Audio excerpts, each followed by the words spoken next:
裴寻和我冷战的第20天，发了张和校花十指紧扣的朋友圈。我默默把志愿改成了千里之外的南城。他兄弟在聚会上起哄桑月，你再不哄，裴哥真和别人在一起了。我小声的说了句对不起。裴寻扯了扯嘴角，算了，回去收拾好行李，明天开学一起过去。我胡乱应着培训，不知道，我已经买了今晚去南城的车票。草莓晶晶提醒您，手术空白相思阵容开始喽。我是培训家保姆的女儿，7岁那年住进了他家1楼的隔间，负责照顾他的衣食住行，整整10年，他成了我刻在骨子里的任务。我温顺乖巧，裴寻的母亲经常夸我，裴寻却很讨厌我。第一次见面，他穿了件白色衬衣西装短裤，站在楼梯上，精致的像洋娃娃。我穿了件灰扑扑的破洞连衣裙，茫然的看着这一切，眼神里是藏不住的嫌弃。裴夫人向他介绍，我是周妈的女儿，叫桑月，父亲跑了，无处可去，来投奔周妈的。他没说话，转身上了楼。裴夫人说让我以后负责照顾裴寻就行。妈妈也交代我，裴家比较特殊，我能留下来不容易，一定要少说话多做事，不能惹裴寻生气。我知道裴寻不喜欢我，为了能在这里住下去，尽量减少存在感，每天安安静静帮着他整理衣服，收拾房间。刚来的前3个月，裴寻没有和我说过一句话。那年他生了一场病，裴夫人那段时间心情不好，在国外旅游，家庭医生上门给他开了药。到了夜里，他还是咳嗽不停，想起奶奶给我做过的花椒炖雪梨，做好端去给他喝的时候，裴寻嫌弃的不得了，桑月，你是不是想毒死我了？随便拿什么乡下方子。我切切没有毒，这个雪梨喝了好止咳的。裴寻神色厌烦，喝了不好，你滚出我家吗？我愣住了，站到一旁不敢喘气。裴寻忍不住倾巢一声喝了下去。早上起来，咳嗽症状好转，小学报名前，妈妈给我找了一所寄宿学校，只是位置比较偏，以后只能周末回来。我心里却松了口气，离开了妈妈，再回家也不用为难我，也不用再看裴寻的脸色。收拾好东西等车的时候，妈妈气喘吁吁的跑来告诉我，裴夫人让我去和裴寻读一个小学，让我在学校照顾好裴寻。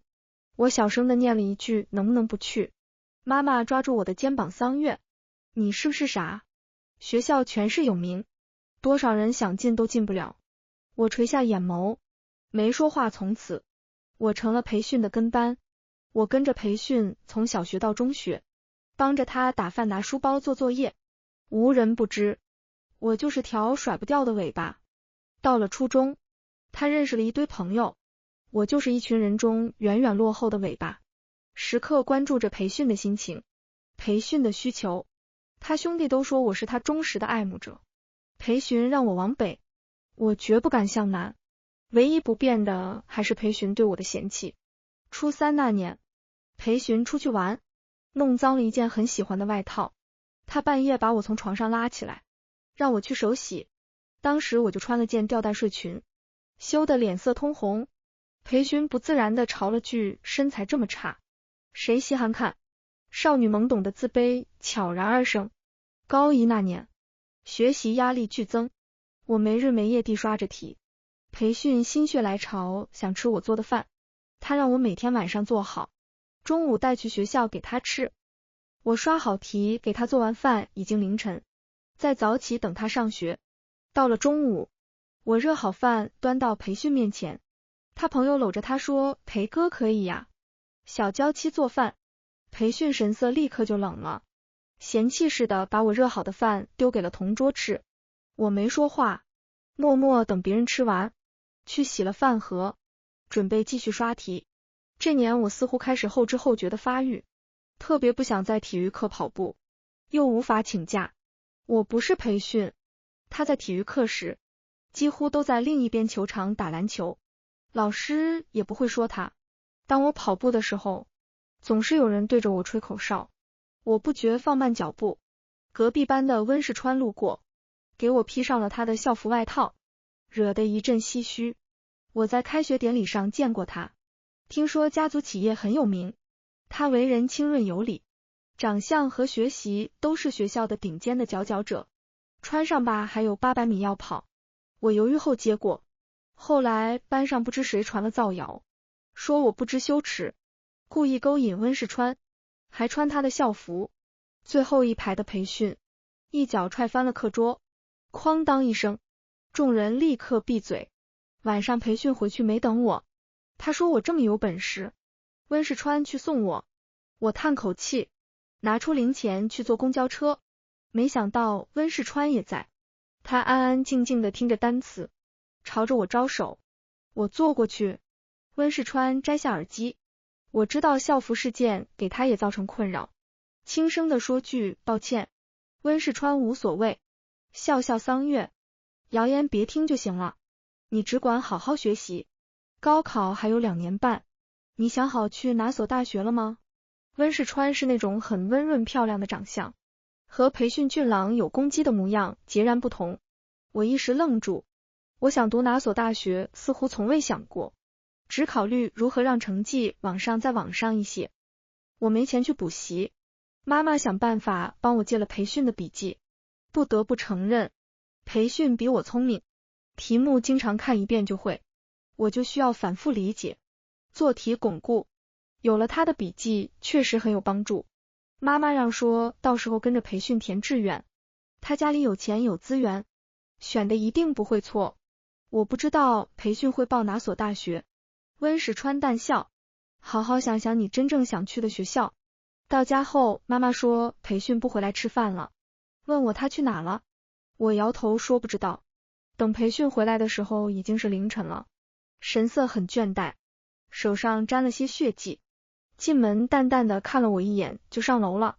我小声的问了句要不要上药，培训没说话。上楼我继续在网上了解不同的大学，这是第一次清晰的感受到我可以离开培训，有自己真正想去的地方。后来我有些不安的问过妈妈，想过离开裴家吗？毕竟我们不可能在这里住一辈子。爸爸有些迷茫，他说自从和我爸离婚，就一直在裴家工作。虽然裴巡有时候脾气比较怪，但裴夫人还是比较好相处。这些年，我从来没有在别墅见过裴巡的爸爸，只从一些零碎的细节中知道，裴巡家的公司规模非常大，爸爸很忙，他爸爸妈妈感情不好，2家是联姻。他出生后，他爸爸就有了别的女朋友，裴夫人带着培训，他除了工作，时常也会出门旅行，家里会由妈妈照看。妈妈说，他本来是打算在这里做到我大学毕业，到时候拿钱去做些小生意。我轻声问有没有考虑我高中毕业就离开，妈妈沉默地摸了摸我的头，没说话。培训从校服事件后，每天晚上变着法子的整我，不是让我送水，就是整理桌子，要么就是换被单给他洗新衣服。我只能庆幸现在没有和妈妈一起睡了，避免她担心。培训不睡，我也不能睡得一直在他面前晃悠做事。有几次困意来袭，直接睡着了，醒来都是在培训房间的沙发上。等我起来，培训已经走了，我自己坐公交车来回花了更长的时间，心里却更轻松了，想着要是彻底得罪培训，他永远别理我才好。想想目前当然是不可能借着做试卷，不再花时间去讨好他。过了1周，培训有篮球比赛，他的比赛，往常我都会买饮料准备他要换的衣服，这次我没去，在教室背单词。妈妈打来电话，说培训最近心情不好，裴夫人让我多照顾他。他点了奶茶，送到篮球场，让我拿一下。我拿了奶茶，坐在球场边，几名同学嬉笑讨论，我就说吧，他哪里忍得住，培训不理他就慌得要死。舔狗就要有舔狗的觉悟，装几天还不是忍不住了。我没说话，球场上培训朝着跳跃投篮，引得一阵欢呼声。他深深地看了我一眼，示意我分奶茶。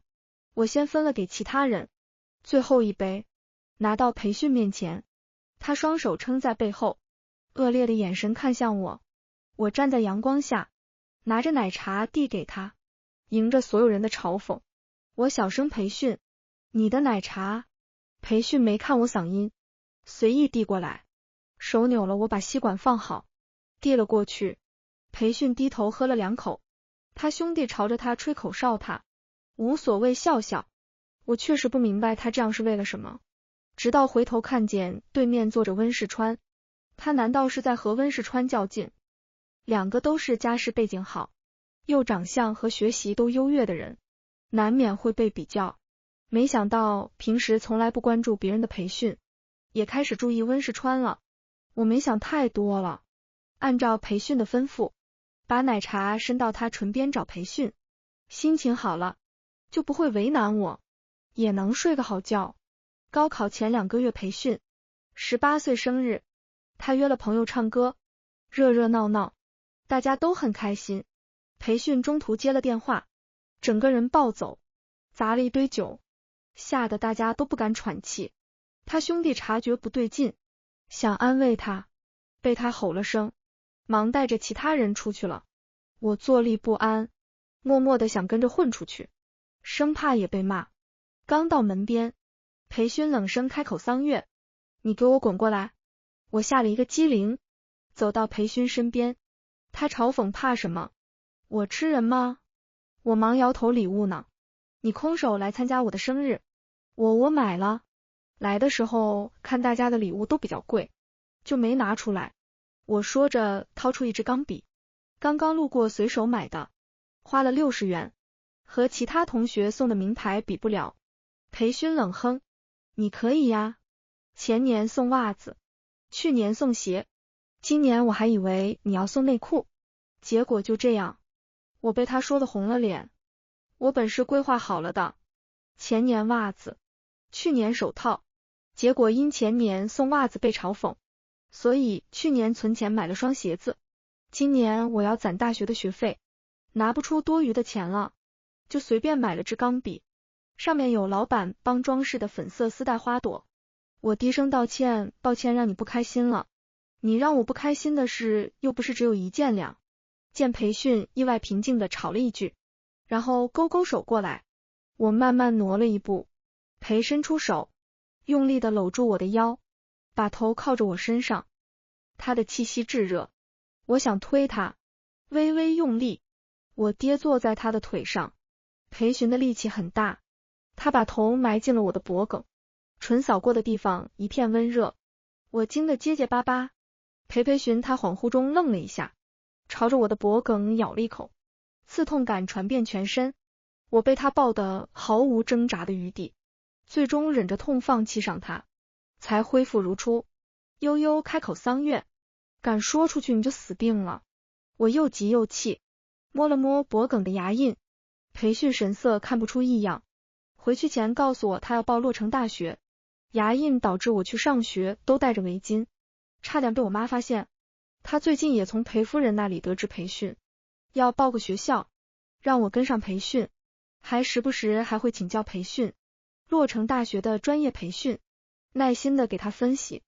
他这个人在长辈面前和在我面前就是不一样，即使看着我好欺负，裴夫人也说一起报学校好有个照应，他家那边有别墅，离学校不远，还说培训2年前已经隔空装修了一番，到时候我也可以过去住。我每次都是乖巧的应着，至于我去哪里，对培训来说都是不重要的，也无需透露我的想法。时间也在紧张的刷题中一点点度过，好在培训今年来情绪比较稳定，不会再有事没事都找我麻烦，我有了更多的时间学习。只是紧张的情绪还是过了高考才缓解下来。高考完，我和妈妈在隔间度过了我的18岁生日，一个小小的蛋糕和来自妈妈的祝福，还有即将离开的喜悦，久违的轻松感。夜里如往常一样给培训送水果，他房里没开灯，有轻微的音乐声。我进去后，房门立刻被反锁，裴璇在懒洋洋的靠在门口，他身形颀长，靠近我时带着少年蓬勃旺盛的气息，我不自觉退后。他从后带过我的手腕往中间走，笑骂了句没用。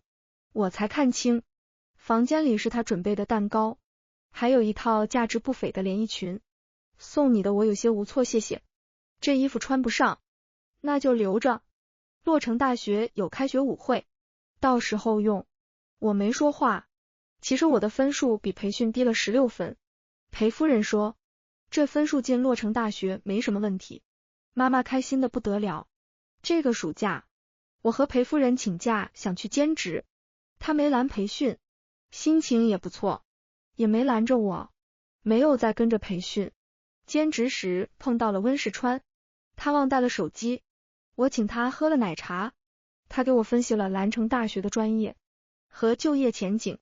我们坐在奶茶店门口，被出来玩的培训撞得正正，他眼眸里的嘲讽清晰，冷着声让我过去。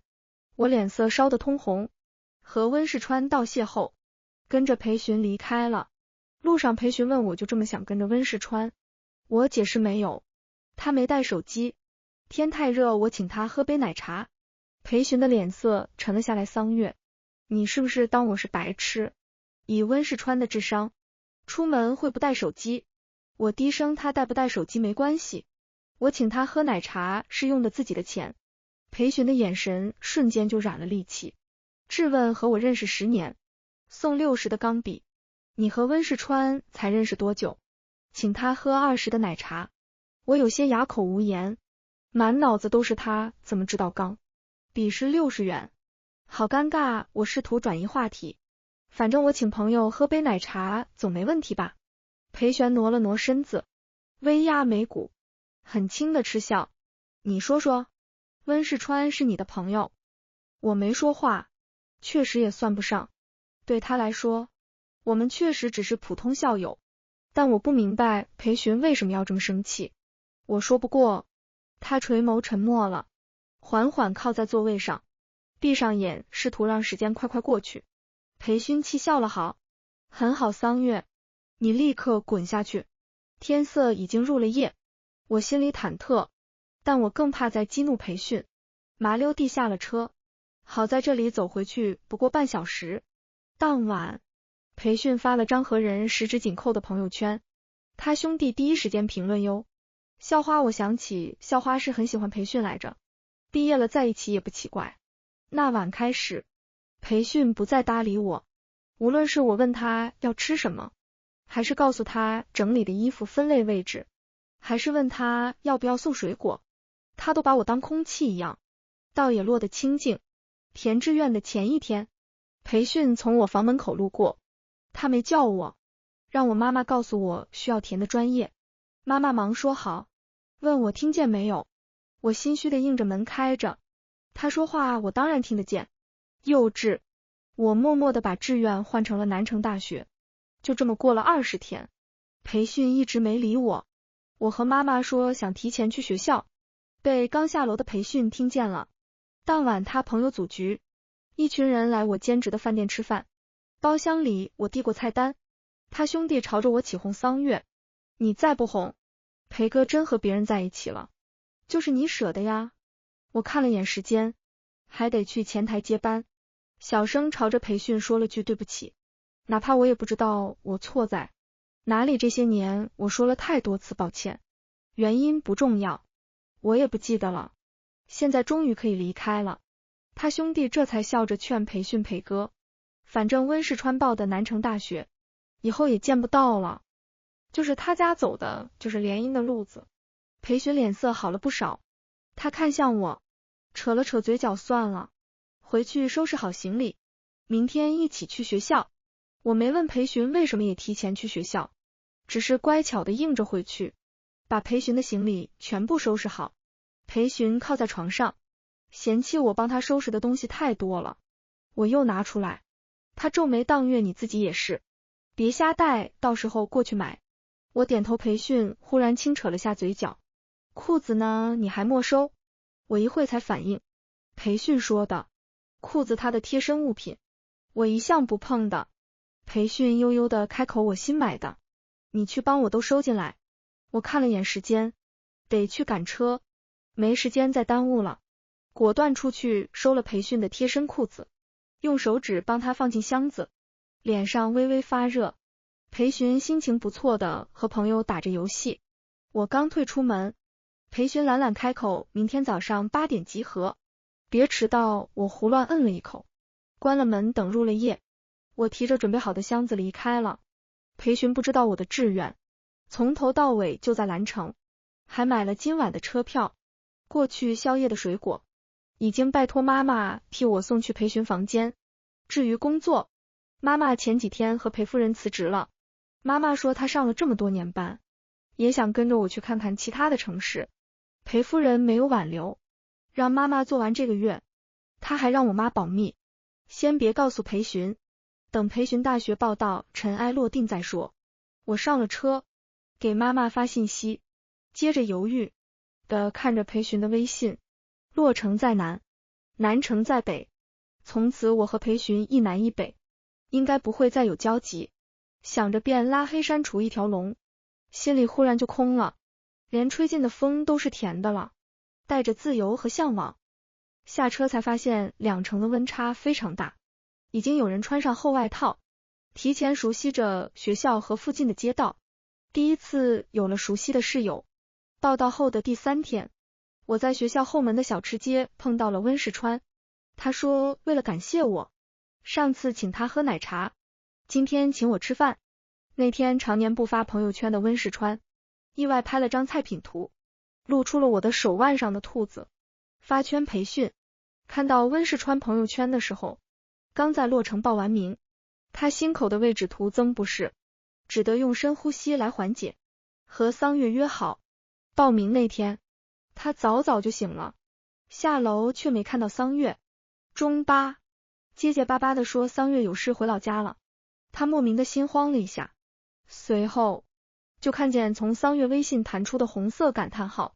裴巡直接气笑了，他走去桑月的房间，属于他的东西已经全部清空，离开的很彻底，干脆还透着些迫不及待的气息。裴巡握着箱子的手都在抖，最坏的打算就是桑月瞒着他改了志愿，甚至去了温世川报的南城大学。裴巡强压住怒火，转身上楼，想去房间找桑月，是否给他多少留下几句话。果然是他想多了，什么都没有。裴巡从背包翻出了证件，打算过去抓人。裴夫人端了碗水果走了过来，淡淡的看向他，来不及了，你先去洛城报名。裴巡扯出冷笑，所以你一直都知道和桑月一起瞒着我。裴夫人耸耸肩，是我让周妈瞒你的，不是桑月，你别错怪她。裴巡的神色瞬间变得很淡，拿出证件的手指骨节凸起，梦里倒翻出白。裴夫人按压力声刚准备跑路，他没走几步，终是于心不忍的回了头。裴巡，我允许你做自己，你也得允许别人做别人。桑月不是你的所有物，他有自己选择的权利。你们待在一起的时间太久了，或许分开一段时间，会更容易看清自己的心。裴巡眼眶发红，极力压抑着怒气，胸口剧烈起伏。半晌他吸了口气，你应该早告诉我，不应该瞒着。裴夫人无辜的眨眼，我可真是冤枉，难为天下父母心，早告诉你，你死活都会拦着桑月，不让他报兰城大学，左右不过闹一段时间，要么是你跟着他过去兰城，要么你强迫桑月去跟着你。裴巡不悦的咬牙转踹翻了沙发。裴夫人悠悠继续争，闹到最后，某人可就真的要失去桑月了。裴巡缓缓闭眼，神色寡淡苍白，他没有反驳。裴夫人走了进来，说去洛城是你的梦想，作为母亲，我不希望你为任何人放弃，但桑月也有她的梦想，想中妈也是这样想。裴夫人看了看倒地的沙发，转了语气，哄好了，收拾收拾，别吓到中妈了，你先去洛城报名，全程培训，只听进去了失去桑月和吓到中妈。那几天培训，白天努力装作一个正常人，晚上整夜的失眠，钟妈似乎也察觉到了，一直忐忑地观察他的情绪，小心翼翼地说话。裴璇礼貌地回着，时不时问几句桑月的事。钟八有些惊讶于他的变化，话逐渐多了。裴璇知道了钟八打算去兰城大学附近租房子和桑月住，然后在附近找些小生意做。还有桑月最近很开心，认识了新的室友，忙着熟悉学校的每一条路。总之他没有不开心或者不舍。裴璇匆忙吃了几口回到房间，他怕再待下去就忍不住了。原来他在桑月心里是真的一丝一毫都不重要，可有可无的还不如家里的小狗。连小狗桑月都会叮嘱让钟妈按时喂饭，还提了院子的花草多久浇水，唯独没有说他裴璇。裴璇感觉自己的胸腔快裂开了，每天只能在房间数着时间。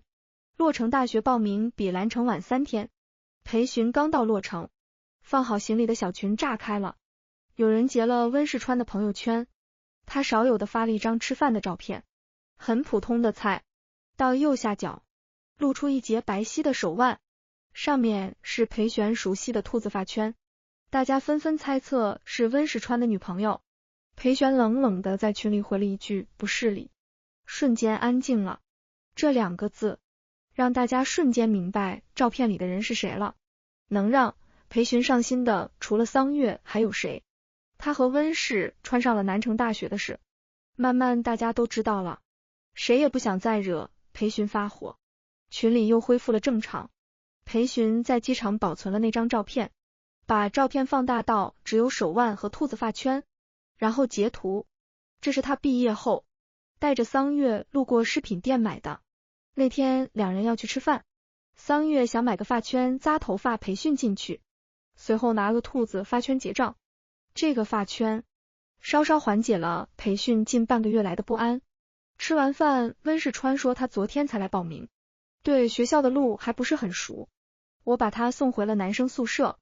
一路上，温世川给我说了南城有名的一些景点，我安静的听着。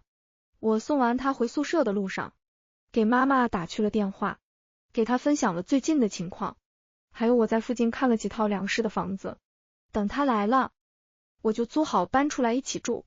妈妈心情很不错，只是最近老家有些事，她要回去一趟，还得过1个月再来兰城。聊到最后，妈妈犹犹豫豫的提了培训，还说她松了口气，还以为培训知道我不告而别后得发很大的脾气，结果她安安静静的每天都在房间看书，准备去报名的事，像很期待去洛城，时不时就会骂时间。关于我她偶尔也提2句，没说太多，我硬着心里有些空。不过这些年我好不容易有了自己的选择，应该开心啊。我想想晃晃头，大约是和培训待在一起的时间太久了，才会生出这种感觉，慢慢就会好的。最重要的还是努力学习，努力让自己更好。那天晚上，窗外刮很大的风，有些降温了。我上完课回来看了会书，恍惚中听到室友们一阵阵惊叹声。哎呀，楼下帅哥，哪个系的？好帅呀，绝了！他好像在楼下站了挺久了，这一看就是在等女朋友。好磕呀，刚刚有人去要微信，他挺礼貌的拒了。和我关系最好的是有余威，拉起我去窗户边桑月，快看以后男朋友就要按这个标准找。我笑着朝楼下看去，在宿舍对面昏暗的灯光下，站了个身材修长的人，周边围了几个女孩子。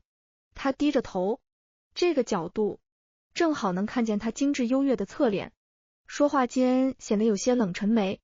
一会儿其他人便散开了，他缓缓抬眸对上我的视线，我看清来人后，胸口一阵慌乱，腿有些软，握住了余威的手。是裴寻，他怎么会在这里？今天应该在洛城报名才是。余威看着我的反应笑了，怎么看对眼了吧？要不我去死皮赖脸帮姚微信他。话落，楼下的裴寻开口了，声音清冷，不大不小，2楼的位置正好听得见。桑月能下来一下吗？接着就是余威抱着我狂抖，室友纷纷朝着我竖起大拇指。下一秒，余威被打包，我给推了出去。冲啊，桑月！没想到你深藏不露，明天我再问你情况。我有些心慌，下楼的时候特意没穿外套，是打算速去速回的。裴寻好像又长个了，我尽力收起紧张，轻松的和他打招呼。裴寻，你怎么来了？来找朋友的吗？裴寻没说回话，眼眸深深的盯着我，随后轻声问我饿了，能不能带我去吃顿饭？他是在反问我，从前裴寻对我都是理所应当的安排，他好像没有反问过我，总让我下来和去吃饭，很奇怪的感觉，就像在公司上班久了，一向霸道专制的总裁忽然开始变了，我不知道怎么拒绝。他跨千里而来，难道就是为让我请他吃顿饭？请吃饭导演无所谓，不过我已经约了。余威，抱歉，我约了室友吃饭。余威从我后面冒了出来，手里抱着我的外套塞了过来，他热情的朝着裴迅挥手。帅哥，我是桑月的室友。余威，裴迅礼貌回应。你好，裴迅，我是桑月的高中同学。余威朝着我挤着笑脸，就是来说我没空了，得去见男神。抱歉了，宝贝。我点头，余威的男神他喜欢了很久，比较重要。他走后，我穿上外套，带着裴迅往小吃街走，盘算着租房的钱，看能带裴迅吃些什么。到了后街，他看到一家店，走了进去，我才发觉是我和温世川吃的。这家价格倒是挺实惠的，味道也行，他就连包厢都选到了同一个。吃饭的时候，裴迅吃的很少，一直在玩手机。我本着不浪费的原则，吃的有些撑。饭后我问裴迅什么时候回去，他放下手机，徐徐开口，都不问我来做什么。姐姐问什么时候回去，我低声宿舍楼下问过了。你没回？裴迅眼眸微晃，我这时候才看清，他不光高了，还瘦了，脸色也是不是很好，看起来像是病了。裴迅缓声来办事，明晚就走。我轻轻的嗯了一声。出去的时候，裴迅站在饭店门口等我结账，他没有像高中一样不耐烦，嫌弃我动作慢，自己去结账。我请他吃顿饭，瞬间感觉底气都足了。花费169元，对我来说算是大餐了。吃人嘴软，裴迅应该也不会说出什么难听骂人的话了吧。我暗暗松了口气。不过走去呢？裴迅没说。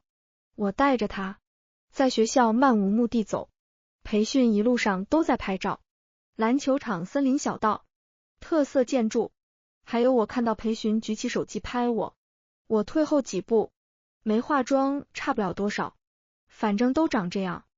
我反驳没有呢，余威都说我化妆更好看。裴迅忽然散漫的低声的笑了。来兰城才几天，开始化妆了。等我们在阴灵小道即将转弯的时候，裴迅忽然从后圈住了我的腰，我猝不及防的跌入了他的胸膛。我屏住呼吸，感受到来自裴旋身上强而有力的压迫感，还有他打在我脖颈的气息，温热的、热烈的，还有危险的。我哆嗦的想挣扎，被裴旋紧紧抱住，一时间不知道该说什么。我想过他会嫌弃我，对我唯独没想过他会抱我。他身上的气息很淡，很好闻，我觉得自己可能有些不正常了。时候去闻裴迅身上的味道。我颤声：裴迅，你放开我。裴迅似乎没了力气，不放我腿麻了，再坚持一下。我坚决不行，你快放开桑月，我病了。裴迅声音很轻很淡，透着疲惫，半个月没有好好吃饭，还睡不着，发烧，那你应该在洛城看医生，那边医疗很好。裴迅缓缓吸气，自嘲苦笑，你还真是一点也不在乎我呀。我没说话，腿是真的软了，刚放开，他握向我的手腕，微用力带我转身，瞬间他温热的唇贴了过来，我惊得僵在原地。裴迅的吻逐渐变得凶狠，我挣扎退后，被他扣住脖颈，贴近炙热的，吻得更深。我猛地推开培训，给了他一巴掌，他被我打得偏过头去，